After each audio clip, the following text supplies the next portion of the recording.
Oleh Tuhan, saya memang berlatar belakang Muslim fundamental, dan ayah saya memang tokoh masyarakat di satu daerah, namanya Haji Usman. Dan dikasih Tuhan, saya tidak pernah bermimpi dan tidak pernah punya cita-cita dan keinginan untuk menjadi orang Kristen, apalagi hamba Tuhan. Tidak ada sama sekali, karena jalur saya di atas, ayah saya, kakek nenek saya, leluhur saya tidak ada yang Kristen. Kalau ada yang Kristen di kampung itu mungkin sudah tidak hidup, karena memang daerahnya daerah yang sangat keras dengan didikan agama Islam.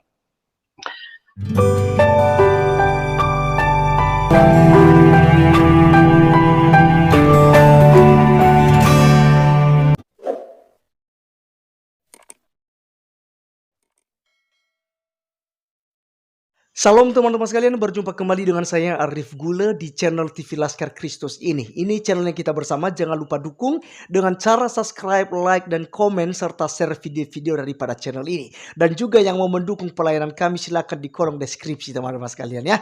Baik, pada kesempatan kali ini kita akan mendengarkan satu video yang menurut saya sangat memberkati ya. Kalau saya diberkati teman-teman, saya yakin teman-teman juga pasti diberkati dengan menonton kesaksian daripada anak haji, dan bahkan juga dia sebagai seorang yang taat, yang melakukan kegiatan agamanya secara fanatik teman-teman sekalian ya, luar biasa. Dan seringnya mengolok-olok gereja dengan menuliskan di pagar gereja apa namanya itu, kafirun ya, kafirun. Setiap dia lewat, walaupun dihapus, dia tulis lagi kafirun ya. Tetapi saat ini telah ditangkap oleh Tuhan dan menjadi seorang pengikut Tuhan Yesus Kristus. Teman-teman sekalian, ingat bahwa tidak ada satupun yang pernah berani berkata, "Akulah jalan, kebenaran, dan hidup." Tidak ada seorang pun yang bisa datang kepada Bapa kalau tidak melalui aku. Hanya Tuhan Yesus Kristus yang berani berkata. Kenapa dia berani berkata demikian? Karena dia pemilik sorga. Karena dia adalah Allah itu sendiri. Ya, Yohanes 1 ayat 1 berkata, pada mulanya adalah firman, firman itu bersama-sama dengan Allah, dan firman itu adalah Allah itu sendiri. Oleh sebab itu teman-teman, jangan ragu-ragu untuk menjadi percaya kepada Tuhan Yesus Kristus. Mari teman-teman, kita langsung saja melihat videonya yang ada berikut ini. Oleh Tuhan, saya memang berlatar belakang Muslim fundamental, dan ayah saya memang tokoh masyarakat di satu daerah, namanya Haji Usman, dan beliau adalah sangat radikal dalam menjalankan agamanya. Saking radikalnya, saudara, beliau berangkat haji sebelum zaman kemerdekaan. Tahun 42-43, beliau berangkat haji untuk memenuhi rukun Islam yang kelima, adalah naik haji ke Baitullah.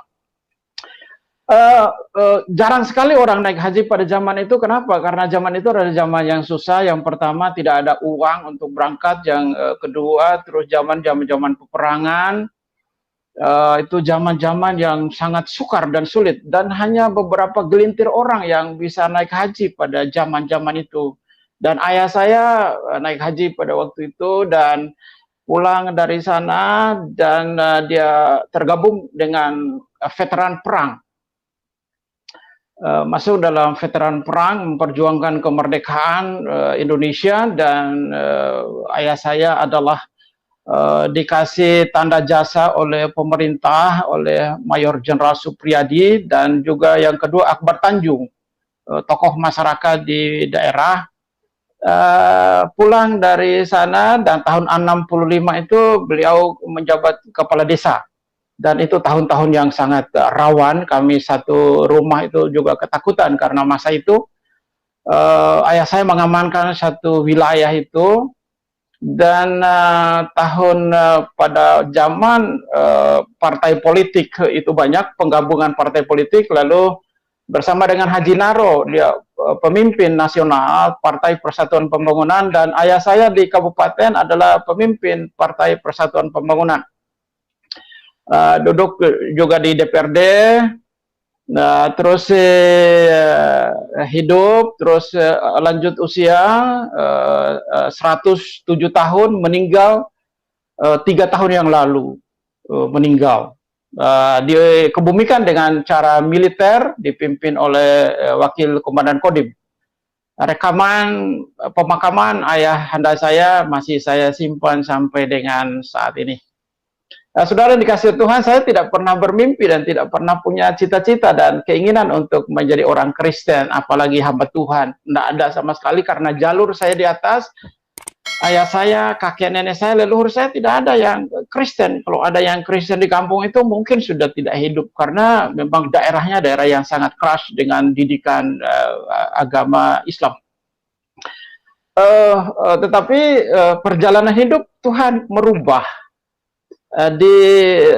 Dulu waktu saya SMP atau ST dulu, sekolah teknik menengah, bukan STM, ST, saya sering ke daerah pelabuhan di kabupaten saya itu ada pelabuhan. Nah, lalu sebelah kiri jalan itu ada gereja namanya Gereja Pantai Costa. Saya pikir karena dekat pantai lalu dinamakan dengan Pantai Costa. Pulang dari pelabuhan, kadang-kadang saya tulis di pagar bambu daripada gereja itu Al-Kafirun. Saya tulis dengan Al-Kafirun, jadi orang-orang kafir. Saya iseng aja, saya tulis, saya bawa kapur, saya bawa, saya tulis Al-Kafirun, adalah orang-orang kafir. Rupa-rupanya yang penulis Al-Kafirun di gereja pada waktu itu sekarang jadi pendeta, saudara. Memang makanya jangan jahat sama gereja, karena Tuhan bisa merubah, saudara. Jadi orang jahat menjadi orang yang percaya kepada Tuhan Yesus Kristus. Nah, terus saya lanjut ke sekolah ST, terus masuk STM, terus perguruan tinggi, dan terus saya datang ke Jakarta. Di Jakarta lah yang merubah keyakinan dan agama saya. Pada waktu saya pulang kantor, kira-kira tahun 81 atau 81-an, itu saya duduk di atas bis di kota Jakarta. Pulang dari kantor. Memang udah lama, saya udah tinggalkan Islam dan Al-Quran dan sholat sudah 35 tahun. Saya memang bukan ustadz, saya bukan guru ngaji, saya bukan kiai. Saya adalah orang Muslim biasa yang melakukan perintah Allah. Di Jakarta saya pulang dari kendaraan itu, saya duduk, saya di samping itu di kursi kendaraan, lalu duduklah juga seseorang yang belakangan dari saya. Dia bawa dua tenteng, sudah dua tenteng kiri dan kanan. Pada waktu itu ada kertas minyak yang berwarna kuning. Dua ikat dia bawa, saya pikir dia bawa agenda gitu, saya pikir itu agenda. Kalau agenda memang saya kepingin minta satu. Lalu saya bilang sama bapak itu, "Bapak bawa agenda kok banyak sekali," saya bilang. Oh, dia bilang kepada saya, "Ini bukan agenda deh, ini kitab sucinya orang Kristen," kata dia. Ya, saya bertanya lagi ke beliau, "Apakah Bapak orang Kristen?" "Oh, saya bukan orang Kristen," katanya. Loh, akhirnya saya jadi bertanya lebih dalam. "Bapak bukan orang Kristen, tapi Bapak bawa-bawa kitab orang Kristen. Haram." Saya bilang gitu sama bapak itu. "Oh, bukan begitu deh," kata dia. "Ini saya memang bukan orang Kristen, tapi saya adalah pendetanya orang Kristen," kata dia. Saya jadi kaget dengar kalimat itu. Akhirnya saya bertanya lagi, apa bedanya Kristen dengan pendeta? Sebab bagi saya imam dan makmum itu kan sama saja. Islam, sholat 5 waktu, menghadap ke kiblat kan sama saja. Apa bedanya Kristen dengan pendeta? Lalu dia sedikit menjelaskan kepada saya perbedaannya. Perbedaannya, kata dia, pendeta itu sudah 90% melakukan firman Tuhan, sementara orang Kristen baru 25% melakukan firman Tuhan. Ini bukan kata saya, tapi kata pendeta itu. Tapi sesudah saya jadi pendeta ada benarnya juga gitu, saudara. Bukan berarti, ingat catatan saya, bukan berarti kami pendeta sudah melakukan firman Tuhan 90 bahkan 100%. Kalau ada pendeta atau orang Kristen yang mengaku bahwa dia sudah melakukan firman Tuhan 100%, dia sudah tidak ada di bumi. Kenapa? Karena dia orang sempurna. Orang sempurna nggak hidup di sini, sudah diangkat sama Tuhan. Kita, pendeta, orang Kristen, atau siapapun, nggak ada yang sempurna. Kita ini disempurnakan, sehari demi sehari disempurnakan oleh Tuhan Yesus Kristus. Jadi tidak ada orang sempurna. Jadi kalau saudara lihat pendeta jatuh dalam dosa, kalau saudara lihat orang Kristen jatuh dalam dosa, kalau dia lihat orang-orang yang percaya jatuh dalam dosa, jangan dijauhi, jangan dibuang, jangan ditinggalkan, jangan dilupakan. Tarik mereka kepada Tuhan, karena saudara yang ditunjuk oleh Tuhan untuk menjadi garam bagi mereka, untuk menjadi terang bagi mereka, untuk menjadi berkat bagi mereka. Jangan suka membenarkan diri. Selamatkan orang-orang yang jatuh, angkat mereka. Yakinkan diri mereka bahwa orang jati itu tetap berdiri tegak di sisi saudara. Dan kalau itu misinya, maka tidak ada seorang pun yang murtad, tidak ada seorang pun yang jatuh dalam dosa, tidak ada seorang pun yang terhilang. Yakinkan orang-orang bahwa mereka tetap berdiri tegak di sisi saudara. Oke. Akhirnya dia berikan kepada saya satu kitab. Akhirnya dia bilang, ini buat kamu. Di rumah baca sekali waktu kamu membutuhkan ini. Akhirnya saya pulang, saya terima, saya pulang.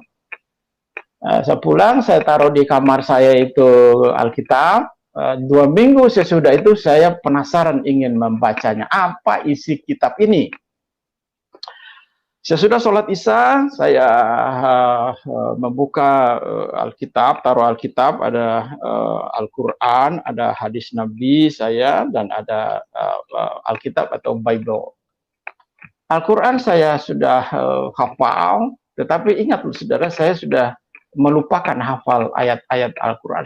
Dulu sih saya memang jago hafal ayat-ayat Al-Quran, sekarang sih sudah lupa karena sudah 35 tahun. Tetapi masih ada beberapa ayat-ayat Al-Quran yang saya masih hafal secara jelas dan sempurna. Contoh surat Al-Fatihah, A'udzubillahi minasyaitonirrajim, Bismillahirrahmanirrahim, Alhamdulillahirabbil alamin, Arrahmanirrahim, Maliki yaumiddin, Iyyaka na'budu wa iyyaka nasta'in, Ihdinas siratal mustaqim, siratal ladzina an'amta 'alaihim ghairil maghdubi alaihim waladdallin. Surat An-Nas, surat terakhir dari surat Al-Quran, itu saya juga masih hafal. Bismillahirrahmanirrahim, Qul a'udzu birabbin nas, malikin nas, ilahin nas, min syarril waswasil khannas, allazi yuwaswisu fi sudurin nas minal jinnati wan nas. Ada lagi beberapa surat saya masih hafal. Memang sukar untuk melupakan hafalan-hafalan itu, sudah. Padahal saya sudah tidak menggunakannya sudah 35 tahun. Jadi memang susah. Saya pernah dilayani pelepasan supaya saya ingin dilepaskan dari ayat-ayat ini, tapi tidak bisa, sampai sekarang sudah.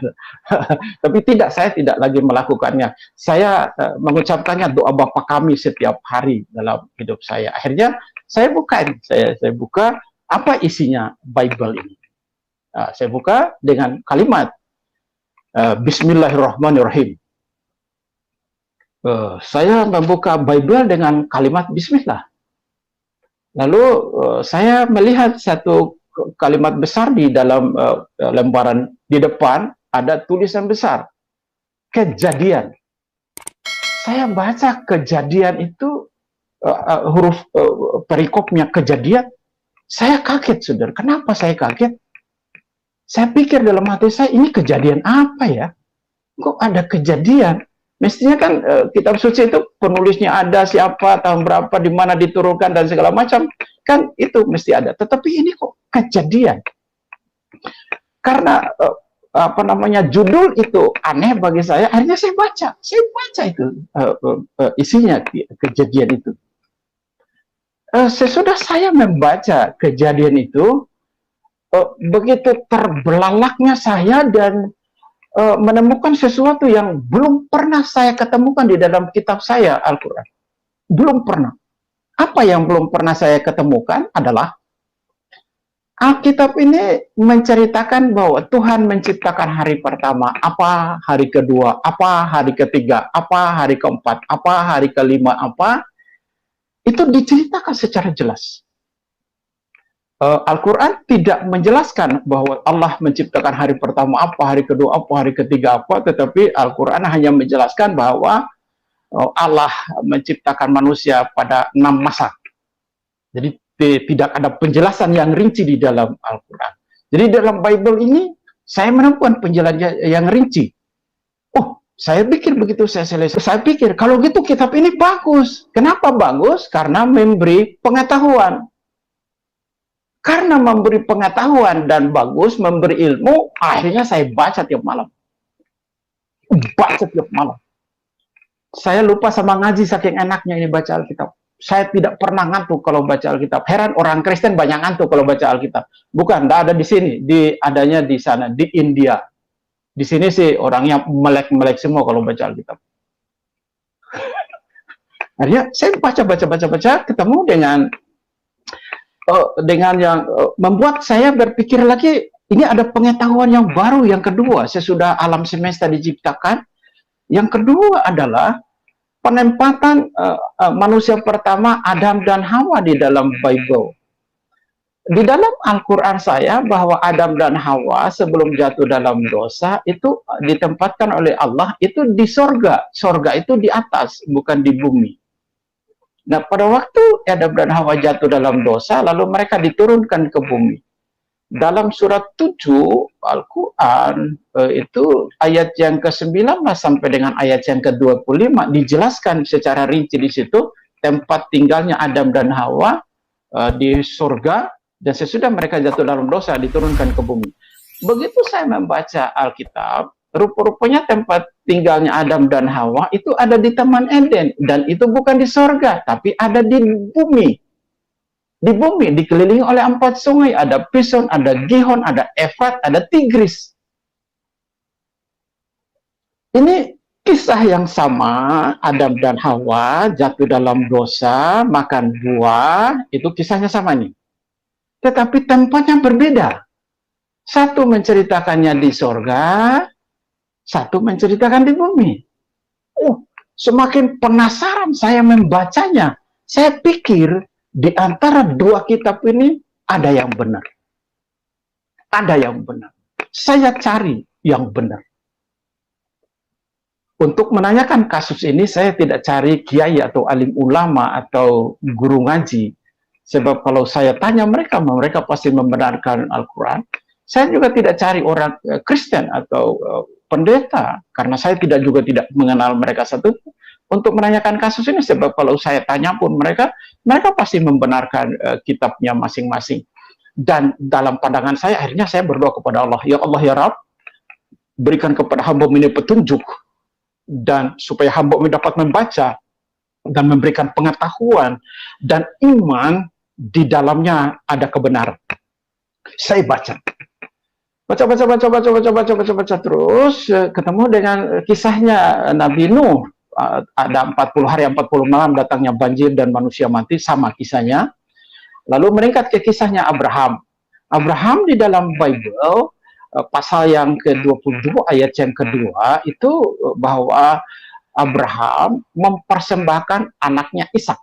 Dijelaskan secara rinci di sana bahwa ambillah anakmu yang tunggal itu, yaitu Ishak. Namanya disebut secara rinci. Saya berpikir lagi, saudara. Saya berpikir lagi, loh, kok jadi Ishak yang dikorbankan? Bukankah itu adalah Ismail? Akhirnya logika saya main. Oh, dua-duanya toh tidak jadi dikorbankan. Dua-duanya Ismail diganti dengan kibas atau kambing, dan Ishak diganti dengan domba. Saya baca terus menerus, ketemu dengan cerita-cerita nabi-nabi, Nabi Yusuf. Muncul lagi dengan kisahnya Musa sama, hampir sama dengan cerita Al-Quran dan Alkitab. Tapi yang saya maksud di dalamnya berbeda, bahwa perintah Tuhan di dalam Alkitab-kitabnya Nabi Musa yang disebut Taurat itu tidak ada satu ayat pun yang tertulis di dalam Al-Quran. Dalam rukun iman itu Al-Quran Islam menganut yang ketiga itu adalah percaya kepada kitab-kitabnya Allah. Ada 4 kitabnya Allah, Satu, kitab Taurat yang diberikan kepada Musa, yang kedua kitab Zabur diberikan kepada Daud, yang ketiga kitab Isa yang diberikan kepada kitab Injil yang diberikan kepada Isa, yang keempat kitab Al-Quran diberikan kepada Nabi Muhammad. Hanya saya baca. Oke, kisah Musa selesai, saya baca lagi dengan Yosua, saya baca dengan Samuel, saya baca raja-raja, saya baca semua, saya baca. Oh, ini kisah merupakan sejarah para nabi. Akhirnya saya membaca kisahnya Nabi Ayub.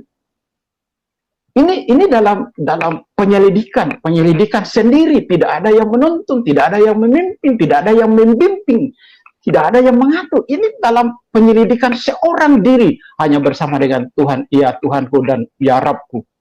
Nggak ada yang lain, hanya sendiri, meminta petunjuk. Saya mempelajari. Artinya di dalam kitab Ayub, saya menemukan sesuatu yang ganjil. Al-Quran menyebutkan bahwa ayahnya Nabi Ayub adalah Esau. Esau adalah Ais dalam Al-Quran, atau Esau. Esau itu saudaranya Yakob, saudara kembar Yakob dan Esau. Dan Nabi Ayub di dalam Al-Quran adalah anaknya Esau. Sementara kalau saya lihat sejarahnya dalam ini lagi-lagi dalam penyelidikan sendiri, tidak tanya orang. Sejarahnya di dalam Alkitab bahwa Nabi Ayub ini sejaman atau sebelum Abraham ada, baru dia ada. Tetapi dalam Al-Quran itu adalah saudara kembarnya, ayahnya adalah saudara kembarnya Yakob yang bernama Esau. Saya tinggalkan. Saya lupakan. Kasus itu saya lupakan. Akhirnya saya simpan aja. Lalu masuk ke kitab Daud. Mazmur itu saya baca, saudara, kitab Mazmur itu 1 tahun. Saya bolak-balik 1 tahun. Saya bolak-balik aja kitab Daud. Waduh, itu kitab itu hebat, luar biasa. Dan lagi-lagi saya katakan kepada saudara bahwa kitab Daud, Nabi Daud, tidak ada satu ayat pun yang tertulis dalam Al-Quran. Nggak ada, tidak ada. Jadi Al-Quran atau sahabat kita Muslim hanya percaya dengan tiga kitab di luar Al-Quran adalah kitab Taurat, kitab Zabur, dan kitab Injil. Tapi isi daripada Taurat tidak ada, isi daripada Zabur tidak ada, isi daripada Injil itu tidak ada. Baca, ini begitu hebatnya ini Mazmur. Lalu saya baca lagi, ada kitab nabi-nabi di dalamnya, Yesaya, Yeremia, Yeskiel, Daniel, Hosea, Yoel, Nahum, Obadya, Mika, Habakuk, Jefanya, Hagai, Yunus, Zakaria. Selesai perjanjian lama dalam masa 3 atau 4 tahun. Selesai. Ini sendiri, belum ada. Saya belum bertanya orang, saya tidak tanya orang, belum. Karena di dalam hati dan pikiran saya masih menemukan sesuatu kebenaran. Sesuatu kebenaran. Makanya saya baca terus, saya selidiki terus. Ini masuk dalam perjanjian baru. Kitab Matius, mukjizat yang Yesus kerjakan itu hebat.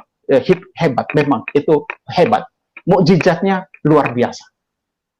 Saya membaca di Matius pasalnya yang ke-28 ayat yang ke-18.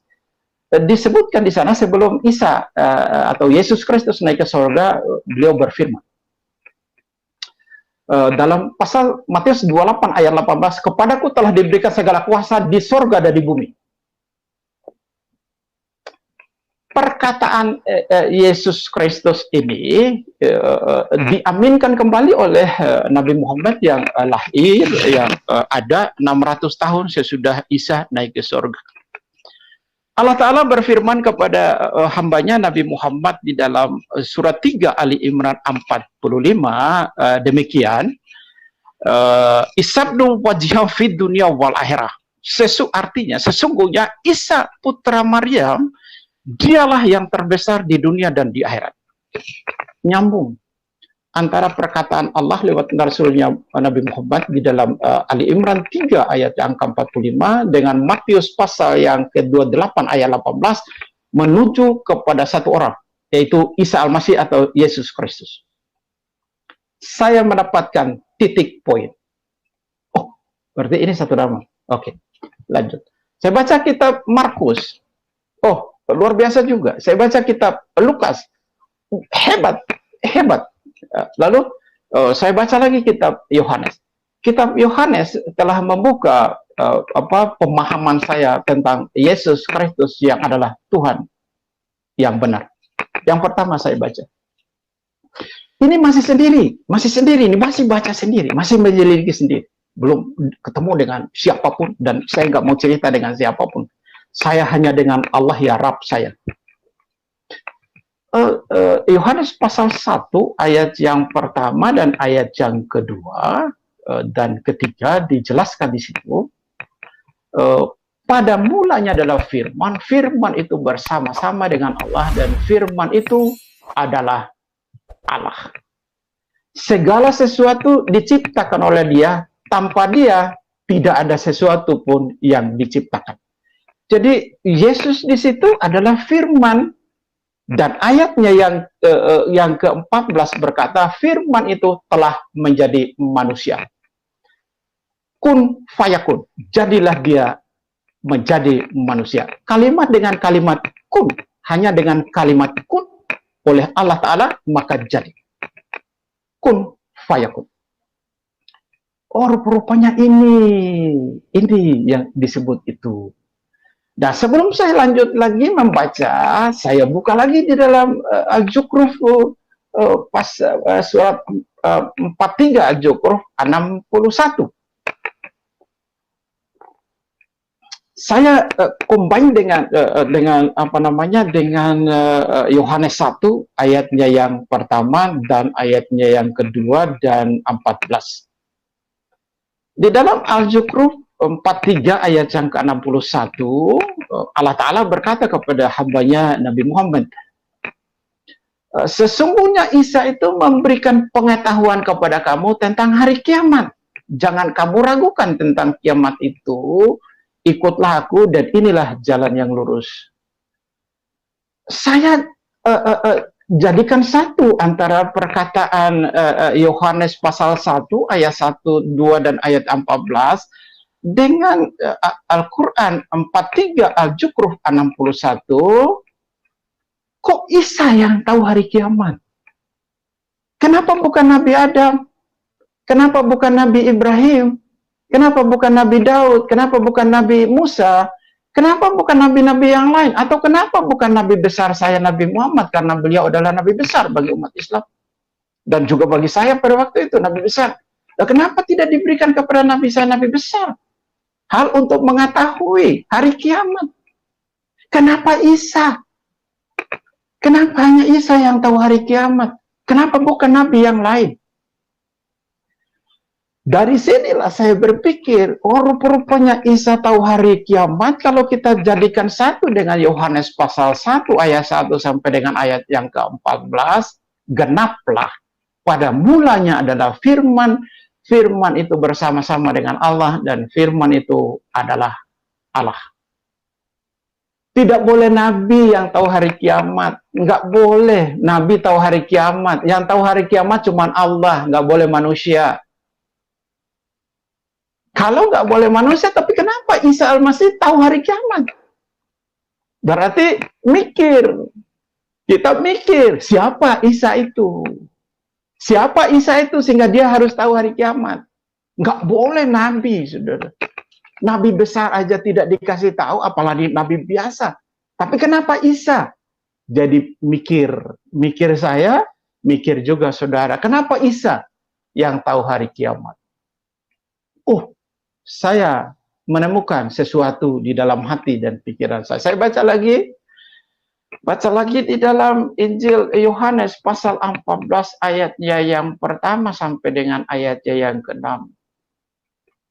Tuhan Yesus berkata Yesus Kristus berkata di sana,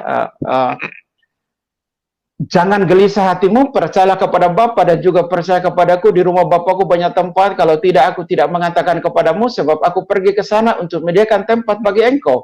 Sesudah aku pergi, aku akan datang kembali menjemput kamu, supaya di mana aku berada, kamu pun berada. Ayat 6 berkata, akulah jalan dan kebenaran dan hidup, dan tidak ada seorang pun yang sampai kepada Bapa kalau tidak lewat aku. Saya menemukan lagi, ini yang saya cari. Dalam hati saya, ini yang saya cari. Kenapa ini yang saya cari? Saya adalah manusia berdosa. Saya memerlukan orang saleh, saya memerlukan orang suci, saya memerlukan seseorang untuk membawa saya ke surga. Kalau dia cuma dengan ibadah saya, iman saya, yang saya lakukan dalam hari-hari saya, rasa-rasanya saya nggak mungkin masuk surga. Di dalam cerita agama saya Islam, Nabi Adam saja satu dosanya cuman makan buah kuldi, dibuang ke bumi, dilempar, dikeluarin dari surga. Saya banyak dosanya mau masuk surga, mimpi kali. Dan saya menemukan ini, saya perlu ini, dan inilah yang saya cari. Akhirnya saya menemukan lagi, baca lagi di dalam Kisah Para Rasul pasal 4 ayat yang ke-12. Jelas penulis Kisah Para Rasul itu berfirman di situ bahwa sebab di bawah kolong langit tidak ada nama lain yang diberikan kepada manusia yang olehnya bisa selamat kecuali Dia atau Yesus Kristus. Tidak ada nama lain di bawah kolong langit. Bukan hanya di Arab, bukan hanya di Israel, bukan hanya di Indonesia, bukan saja di Amerika, bukan saja di China, tapi di kolong langit tidak ada nama lain yang diberikan kepada manusia yang olehnya bisa selamat. Saya menemukan lagi.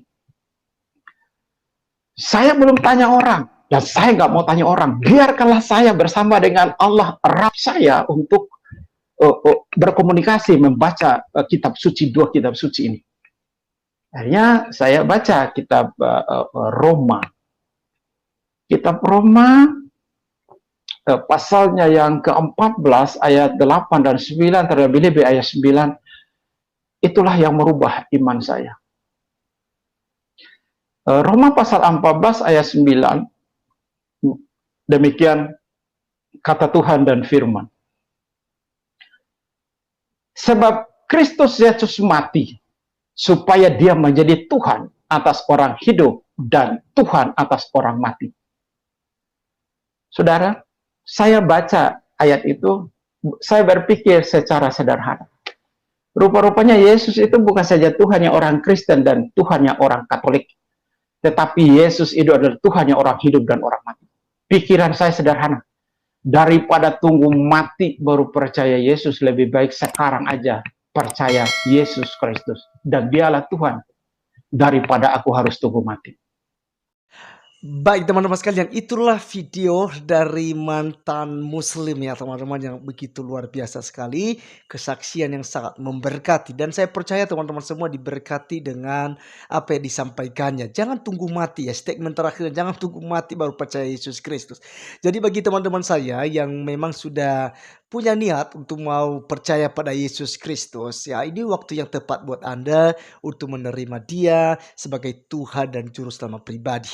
Sepertinya sampaikan di awal teman-teman, bahwa tidak ada satupun nabi yang pernah ada di dunia ini yang berani berkata akulah jalan, kebenaran dan hidup. Tidak ada seorang pun yang bisa datang kepada Bapa kalau tidak melalui aku. Dan juga tidak ada satupun seorang nabi yang diberikan kepercayaan dia akan menjadi hakim di akhir zaman. Dan tidak ada satu nabi pun yang pernah juga disampaikan oleh Tuhan, inilah dia yang akan menjadi terkemuka di dunia dan di akhirat. Tetapi hanya Tuhan Yesus Kristus. Terima kasih teman-teman sudah menonton sampai selesai. Sampai ketemu di video saya selanjutnya. Tuhan Yesus memberkati. Salam.